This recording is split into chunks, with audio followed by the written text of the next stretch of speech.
এর আগে তো টিমের প্রয়োজনে আমাকে বিভিন্ন পজিশনে খেলিয়েছে এবং আমি কিন্তু দেখেন আমি কিন্তু টিমের প্রয়োজনেই খেলেছি। আমরা অবশ্যই ট্রু উইকেটে খেলবো এবং আমার কাছে মনে হয় যে ওয়েস্ট ইন্ডিজ সিরিজে আমরা যেটা করেছি এটা প্রত্যেকটা টিমই কিন্তু হোম অ্যাডভান্টেজ নেয়। আপনি যদি দেখেন দেশের যারাই ওয়ার্ল্ডের যারাই যে টিমই খেলে না কেন সবাই চেষ্টা করে হোম অ্যাডভান্টেজটা নেওয়ার জন্য। যেহেতু আমরা হোম অ্যাডভান্টেজটা নেওয়ার চেষ্টা করেছি, ওয়েস্ট ইন্ডিজ স্পিনে 2 উইক আছে, এর জন্য আমরা চেষ্টা করেছি। এখন আমরা অবশ্যই চেষ্টা করব ট্রু উইকেটে খেলার জন্য এবং ব্যাটসম্যানরা যেন অনেক কনফিডেন্ট পায়, অনেক রান করতে পারে, এইভাবে আমরা চেষ্টা করব। আপনি যেটা বলেছেন যে আমি বাংলাদেশ টিমে আমি প্রত্যেকটা পজিশনেই ব্যাটিং করেছি এবং আমি এটা নিজেও রিয়েলাইজ করেছি যে আমার ব্যাটিংটা কোন জায়গায় সবচেয়ে বেশি এফেক্টিভ হবে টিমের জন্য এবং টিম রেজাল্ট করবে। সো যেহেতু আমার একটা এক্সপিরিয়েন্স আছে, আমি প্রায় 8-9 বছর একই পজিশনে খেলেছি, নাম্বার 8-এ ব্যাটিং করেছি, ওখানে আমার একটা এক্সপিরিয়েন্স আছে এবং আমি ওখান থেকে অনেক ম্যাচ বোলারদের সাথে অনেক ম্যাচে আমি লিড দিয়েছি এবং ম্যাচও জিতিয়েছি, এরকম অনেক ইনিংস আছে। সো সেজন্য আমি চিন্তা করেছি যে যেহেতু আমার এক্সপিরিয়েন্সটা আছে বোলারদের সাথে খেলার, আমি যদি 7 নম্বরে ব্যাটিং করি এটা আমার জন্য আমার কাছে মনে হয় টিমের অনেক হেল্প হবে। কারণ আমি টপ অর্ডারও ব্যাটিং করেছি, হয়তো অনেক স্কোর পেয়েছি, অনেক সময় বাংলাদেশ টিম জেতেনি। সো আমার কাছে মনে হয় যে এইটা অনেকটা সুইটেবল পজিশন আমার জন্য, নাম্বার 7, এবং টিমও অনেক হেল্প হবে।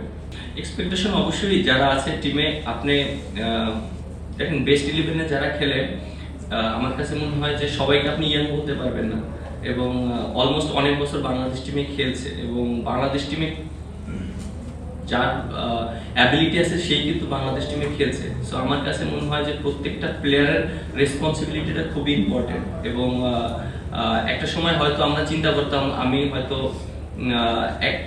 মাত্র এসেছি, আমি একটা ম্যাচ খেলছি, আবার অনেকে অনেক বছর খেলেছে। সো যখনই বেস্ট 11-এ খেলে তখন কিন্তু সবাই পারফর্ম করার চেষ্টা করে।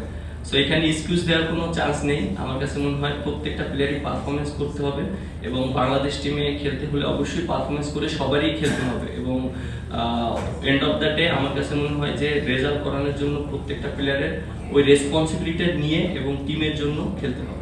এর আগে তো টিমের প্রয়োজনে আমাকে বিভিন্ন পজিশনে খেলিয়েছে এবং আমি কিন্তু দেখেন আমি কিন্তু টিমের প্রয়োজনেই খেলেছি। আমাকে যখন বলা হয়েছিল যে ওপেন করতে হবে, উপরে ব্যাটিং করতে হবে, তখন কিন্তু টিম ফার্স্ট প্রায়োরিটি ছিল এবং সেজন্যই আমি রাজি হয়েছি, কারণ আমি নিজের চিন্তাও করিনি তখন।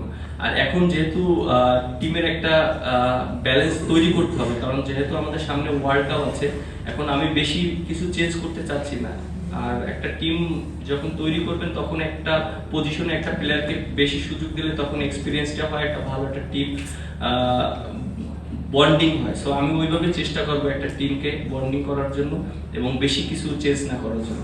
একটা টিমকেই কোনো লাইটলি নেওয়ার কোনো এখানে কোনো চান্স নেই, কারণ ইন্টারন্যাশনাল ক্রিকেট সবাই ভালো টিম এবং আমাকে অবশ্যই তারা অনেক কয়েকটা বেশ কিছু প্লেয়ার ইয়াং এসেছে, অবশ্যই তারা পারফর্ম করেছে বলে টিমে এসেছে। আর যেহেতু আমাদের অ্যাডভান্টেজ অবশ্যই থাকবে, আমরা হোম কন্ডিশনে খেলছি এবং আমরা আমাদের সম্পর্কে খুবই ভালো জানি এবং সবাই অনেক ক্লিয়ার। সো আমার কাছে মনে হয় যে সবাই সবার রেসপন্সিবিলিটি নিয়ে খেলতে হবে এবং অবশ্যই তাদেরকে আমরা অবশ্যই রেসপেক্ট করি। ক্যাপ্টেন্সি এর একটা টিমের প্রয়োজনে একজন ক্যাপ্টেন থাকবে, বাট আমার কাছে মনে হয় যে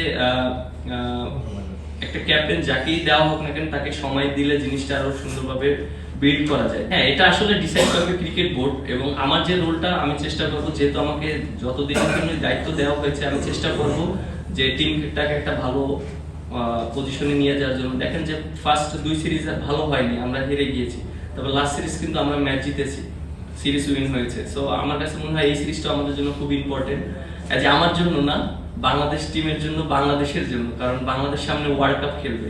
সো ওয়ার্ল্ড কাপের জন্য আমার কাছে মনে হয় যে যেই ক্যাপ্টেন থাকবে না কেন আমার কাছে মনে হয় যে ফার্স্ট প্রায়োরিটি বাংলাদেশ এবং সামনে ওয়ার্ল্ড কাপের কোয়ালিফাইটা খুব ইম্পর্টেন্ট। ট্রু উইকেটের কনসেপ্ট আপনার কাছে, আপনি যেটা বললেন যে ওয়ার্ল্ড কাপে অবশ্যই অনেক ভালো উইকেট থাকে এবং আমরা হ্যাবিটটা এখন থেকে স্টার্ট করতে চাচ্ছি, কারণ যেহেতু আমাদের 27 সালের ওয়ার্ল্ড কাপের আগে আমাদের অনেকগুলো ওডিআই ম্যাচ আছে। সো আমরা ম্যাক্সিমাম ম্যাচ যদি আমরা ট্রু উইকেটে খেলতে পারি, সো আমাদের এখানে একটা ভালো এক্সপিরিয়েন্স হবে এবং আপনার অ্যাট দ্য সেম টাইম আপনার মনেও রাখতে হবে যে আমাদের কিন্তু কোয়ালিফাই করতে হবে। সো আপনি যদি দেখেন যে আরো যে টিমগুলো আছে যারা আমরা যাদের বিপক্ষে হোম কন্ডিশন নিতে পারি, অবশ্য চেষ্টা করবো সেরকম কন্ডিশন নেওয়ার জন্য, হোম অ্যাডভান্টেজ নেওয়ার জন্য। আর এট দ্য সেম টাইম আমাদেরকে ওইটাও মাথায় রাখতে হবে যে ম্যাক্সিমাম ম্যাচ যাতে আমরা ট্রু উইকেট এবং ভালো উইকেটে খেলতে পারি। এবং যেটা বললেন হোম কন্ডিশন মানে যে এরকম না যে আমরা অনেক বাজে উইকেট দিয়ে দেবো, খারাপ উইকেটে আমরা খেলবো না, তখনও আমরা ভালো উইকেটে খেলবো, জাস্ট আমরা হোম অ্যাডভান্টেজটা যেন নিতে পারি।